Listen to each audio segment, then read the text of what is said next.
Good evening. As we all know by now, we've just gone through a highly contentious election cycle. So tonight we'll take a closer look at the playbook of political spin. Wow. Okay, and so here is our roadmap. Our roadmap for the evening is, first we will have a little bit about spin. What is it? Who says? And a little bit of perspective and history. You know what? We're all in luck because I looked up spin doctor on the internet, and here's what it says. A person such as a political aide whose job involves trying to control the way something such as an important event is described to the public in order to influence what people think about it. So here's a trick question. How many people here are not spin doctors? But just in case the internet isn't the final arbiter, we went and asked some experts. Well, spin, I think, is a set of statements that are empirically dubious. And so it's really important for people, when confronted with spin, to subject it to a very serious truth test. There's no way to get a handle on spin because almost everything that comes out of almost anybody's mouth involved in politics, including the media. For example, a very good piece by the comic Andy Borowitz about the CNN coverage of Ebola began with the announcement that CNN has changed its banner slogan to, "Oh my God, we're all gonna die." Spin implies a bit of a game, that there's some play involved, that we're getting spun, that there's counter spin, and it suggests, I think, something that's accurate too, which is the audience has some awareness of this. Some suggest that while politicians have always spun to a certain degree, the rise of 20th century mass media has accelerated it. So now I'm going to tell you about this guy, Edward Bernays.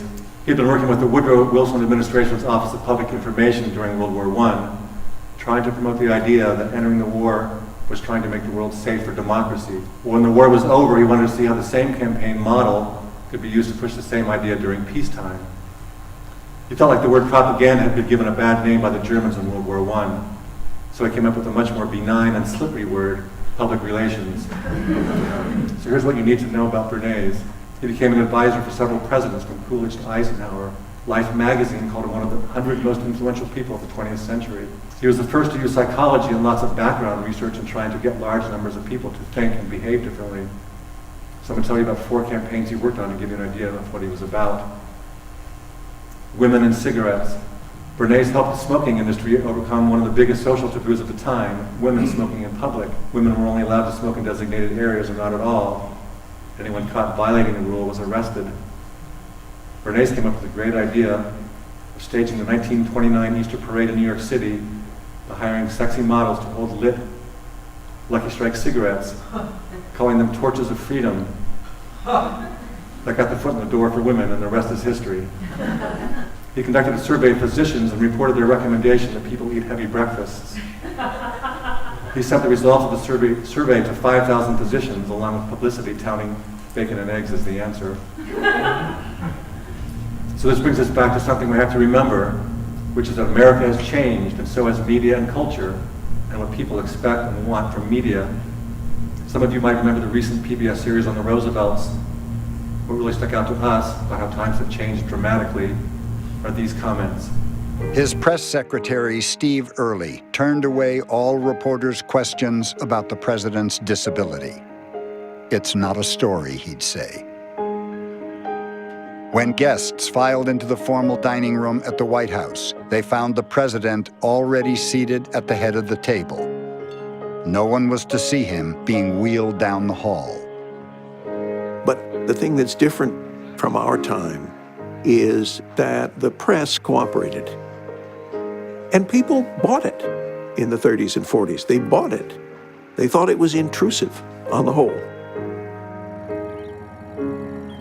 I don't think anyone as afflicted as he was could ever be elected to national office today. I think it would be impossible, which is sad. Did you hear him say the press cooperated? That people bought it in the 30s and 40s? How many people think the press would cooperate today like that? So crafting the message was the thing. And now we want to say that the media's role in doing that has also evolved. One analyst once divided the periods of the role of the media into three. Up until and through JFK, the media were lapdogs.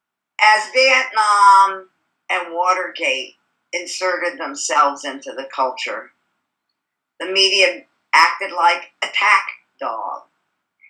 With Gary Hart and Monkey Business and his dalliance with Donna Rice and what the media did then, and the fact that at that point in time,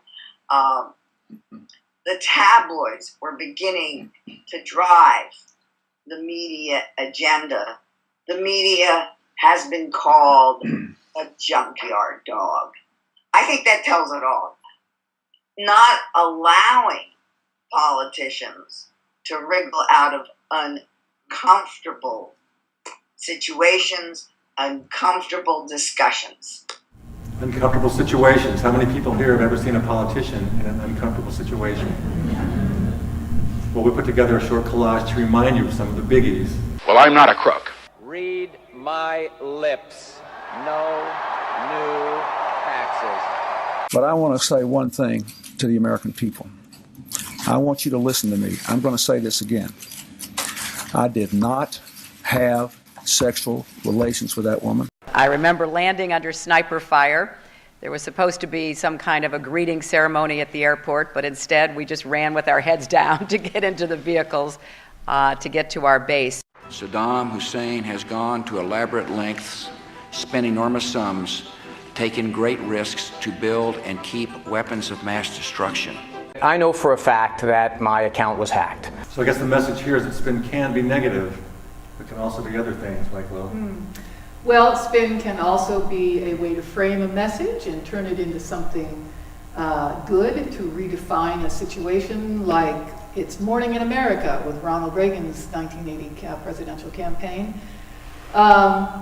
Or it can be used to encourage a nation. Oh yeah, well, spin can be constructive. It can be very good for a country. It can help a country develop a sense of positive resolve and so forth. Let me assert my firm belief that the only thing we have to fear is fear itself. It's morning again in America.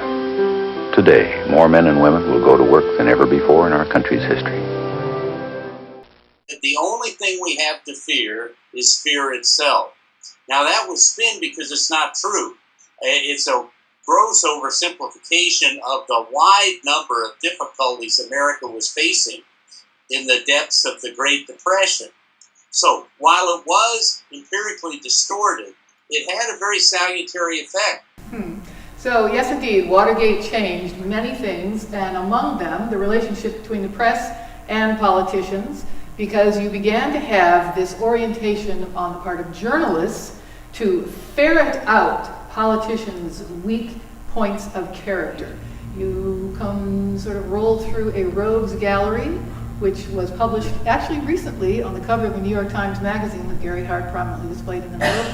But we can go through names which have become familiar to many of us: Mark Sanford, Larry Craig, Anthony Weiner, John Edwards, and the list goes on. So ready to come back to the present day. We're going to hear about the election in a minute.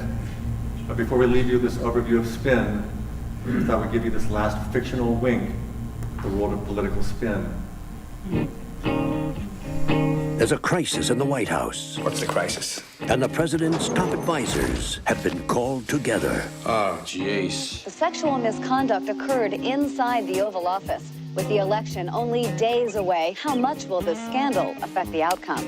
Now, Washington's top spin doctor We can distract the press for 11 days till the election. I think we got a chance. has an idea, We can't afford a war. We're gonna have the appearance of a war.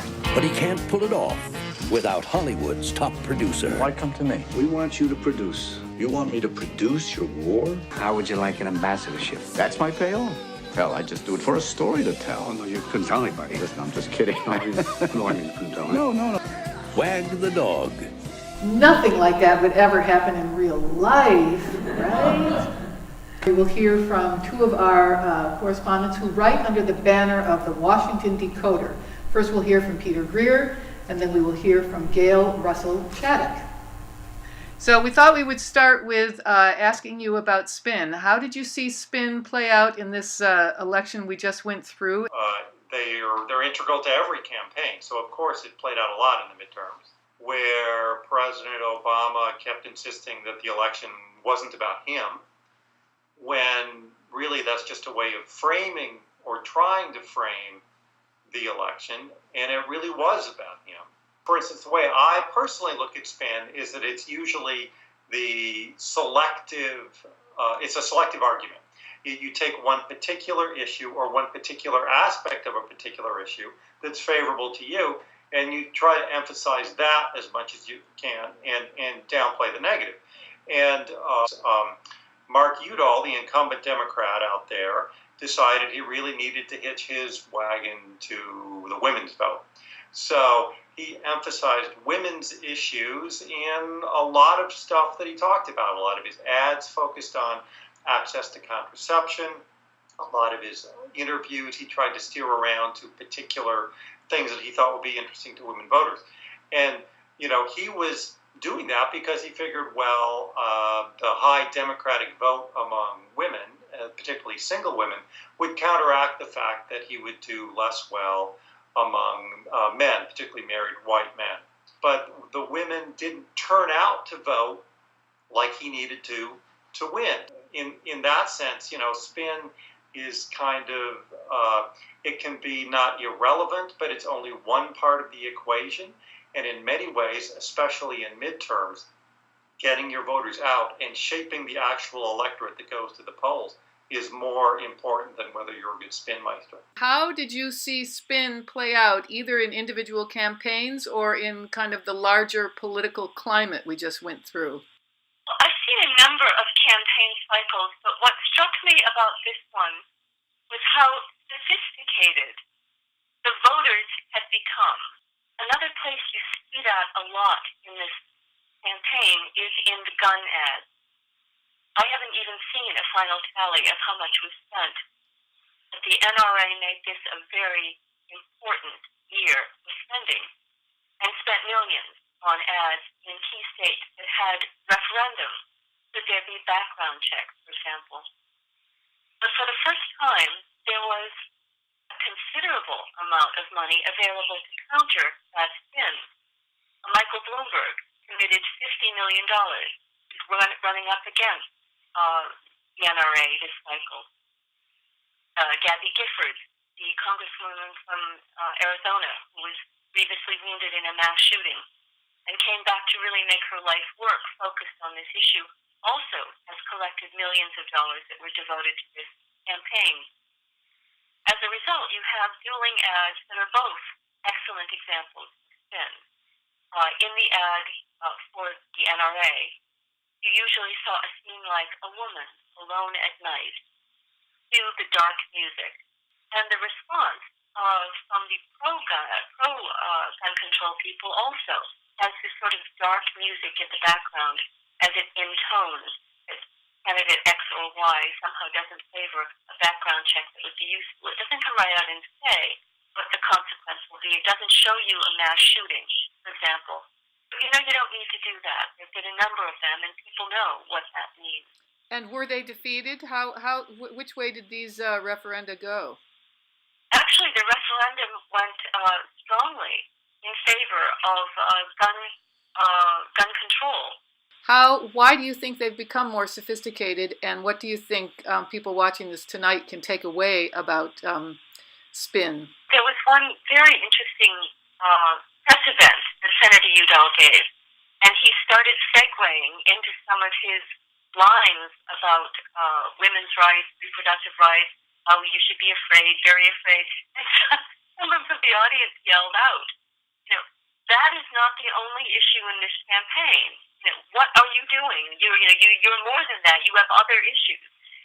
And that kind of protest became in itself a teachable moment. For all the years we've gone through talking about spin, complaining about spin, it seems to have exhausted itself. We may be in a time of spin fatigue. And it's as you say, it's an interesting It's an interesting subject to be taking up and to wonder, well, what comes next? But when you look down the list of the winners in this election, they had a different style. Some of the most notable, we've talked about the Cory Gardner being Exhibit A. He just came across as someone who listened to others, had a sense of humor about how quick his party was to dismiss other thought. And, it may be setting up a new model for how campaigns. It's been so etched in the deep political operatives that they have to make people afraid or it won't work for such a long time that it may be hard to get off it. Mm-hmm. But when you have the kind of outcome you did in this election, where some of the best professional thinking about how to spin subjects for people who are supposed to win their elections fairly easily, I think it's at moments like that that sometimes people rethink where they are on these issues. So we are now going to turn the corner to our workshop. Okay, first we are going to hear an admonition from our professor. Well, I think spin sniffing first has to pay attention to the orientation of the person who's receiving the spin. Is that person sympathetic with the spinner? Okay, so next we are going to hear a clip that you are going to turn your newly tuned up critical faculties upon and sniff your way through and see what you come up with. Why is Bill Clinton campaigning in competitive Senate races and the president not? The president is campaigning in competitive races. No, in competitive Senate races. Why is President Clinton is, President Obama isn't? Why? The president is campaigning in competitive races during this election cycle, and we have one of the most well-positioned situations for a second-term midterm of any majority party in probably a generation. I mean, normally the president's party in a second-term midterm loses an average of 29 seats, and I mean, at worst, we're going to be in single digits, and I think we could even be in single digits and pick up a few seats in the House. And I think we hold the Senate. But just out of curiosity, what competitive Senate races is the president campaigning in? Like I said, the president has been campaigning in competitive races. But what competitive Senate race is the president campaigning in? Is there one? There are races that the president is campaigning in around the country, and he's also governing. Okay, and what we're going to do for the next 10 minutes is you guys are going to share your sniffs. Share what you have detected in this clip. We came up with several, and at the top of the cherry picking, so putting out the facts was one of the things that we clearly heard. Avoiding the question, obviously, was in there. But with the cherry picking, we were sort of saying, it's not just the woman who's being interviewed who was cherry picking facts, but also the interviewees, are selecting very specific things to ask about and focus on. That would be making the media the bad guy. Get out. Our British friend here said that she was thrown to the wolves. What about you, British guy? We took the time to elect a pod leader, so we didn't really have to go beyond that. But it was an interesting discussion about some people in the group who are focused on using traditional media and some don't. So it was very educational on many fronts. Thank you. Okay, so this is the official end of your spin sipping exercise. And you may take this home with you and keep it by your TV, your radio, your cell phone, your Facebook, your Twitter feed, all the places that you get information, and you can sniff out that spin.